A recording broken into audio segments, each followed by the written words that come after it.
explorez puțin stațiunea.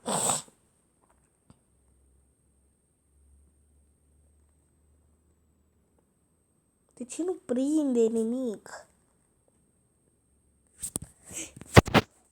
A meu ești. Sper să nu fie foame.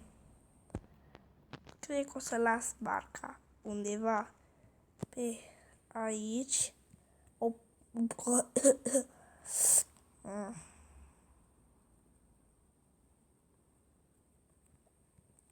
Mi-a luat unul. Hai să merg din nou pe, nu știu, un purcel. Încă mai mie.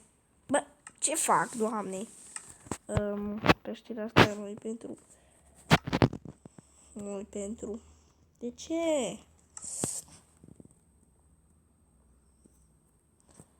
Hai să explorez puțin stațiunea. Merg puțin pe mal.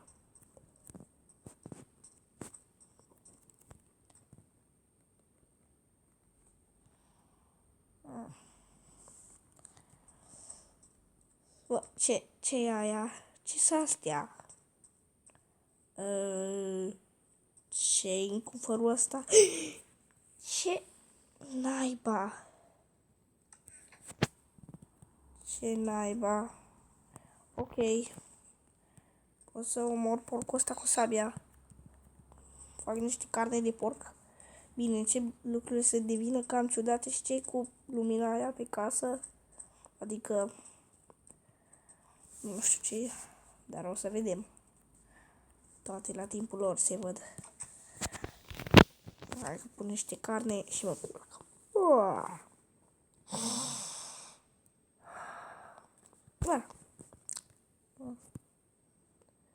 Vedeți, cam greu se stinge focul ăsta. Hai să mănânc ceva. Bun este. Aici, dacă aș avea niște morcovi.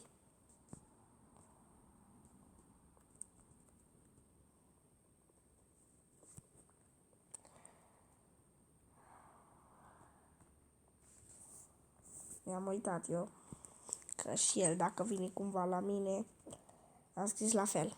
Numai că numele lui, nu a meu.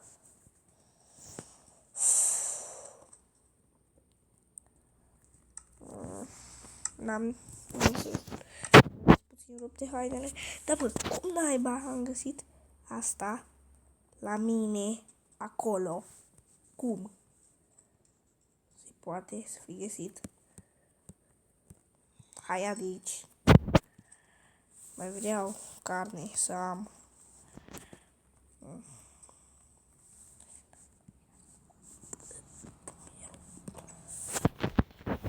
Mai pune niște. Bă, deci cuptorul ăsta e bombă. Stau de foarte mult timp în vacanță. Cred că o să iau cheile și o să plec. Cel mai bine. Da. Iau găleata asta cu mine și cred că o să plec. Asta. Hai să-mi fac bagajele. Să plecăm în sfârșit. Țin cheia în mână, sunt pregătit.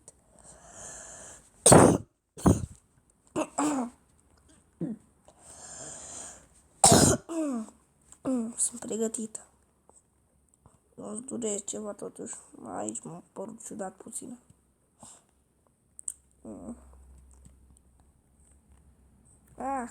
Am căzut de pe drum. Aici magazinul e închis, aparent. Nu nici nimeni. Nu vreau să fur. Casa mea, în sfârșit am ajuns.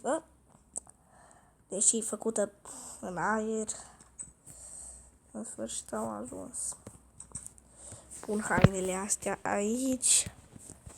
Să-mi comand și eu când la o mașină de spălat. Unde eu mai pun și pe aia, Doamne. Telefonul păstrez. Abia asta. Nu știu cum am găsit-o. Cheia pun cheia aici.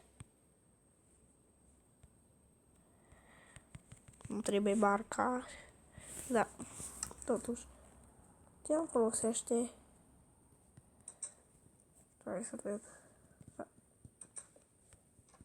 Da, îmi folosește.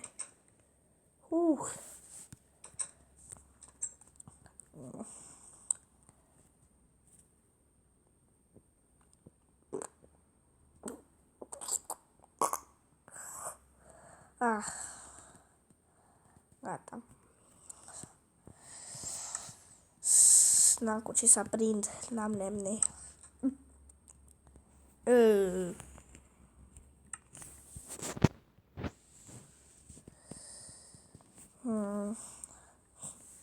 M-aș duce puțin până la magazin, dar stau în casă.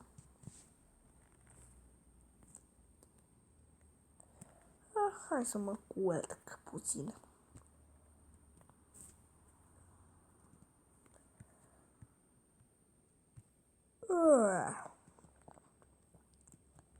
Sper că v-a plăcut și episodul acesta. Dați un like, abonați-vă, faceți ce vreți, doar abonați-vă. Am nevoie de abonați.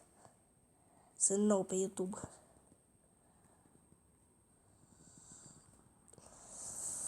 E nasol să merg așa, foarte nasol. Sper să-mi pățesc nimic. Pe bune n-am pățit. De obicei știți că pățeai. Cum ar fi să mă urc în spatele, cu spatele în copaci. Am muncit foarte mult la drumul ăsta. Gândiți-vă cât am muncit. Bine, sper că v-a plăcut acest episod foarte mult. Stați, mă dau pe creative. Survival creative. Și când am pus acolo pauză puțin pe roleplay, am pus pentru că nu mai am mobilat casa, atât de prostăs. Nu știu de ce nu mi-am mobilat-o dinainte. Da, știu de ce. Pentru că n-am avut timp. Aici am muncit. Uitați cât am muncit. Nu puteam să descarc o mapă. Să facem și un episod cândva de... Da, nu știu de ce. Că am uitat. Da, de Skywars, de Bill Battle. Facem foarte multe. Eu v-am lăsat aici. Ne vedem data viitoare. Stați puțin. Am uitat să vă spun ceva. Mereu uit să vă spun ceva. Mâine nu o să mai facem pentru că sunt ocupat și de-abia sâmbătă o să facem. Pentru că o să apară și îl cheamă în viața reală Mihai. O să apară. Sper că o să apară. Dacă nu o să apară, îmi pare rău. O să-l cheme eu Bunuț în roleplay, da. Aici nu știu de ce n-am pus ușă mai, nu știu. Dar bă, am explorat și chiar nu eu am pus chestul ăsta aici. M-am mirat și eu puțin. Cred că Mihai a umblat puțin pe mapă. Am văzut și eu chestul, mă gândesc ce naiba cu chestul ăla. Am adăugat puțin în plus. Surpriza o să apară sâmbătă, sper să apară. Eu v-am lăsat aici. Pa, pa!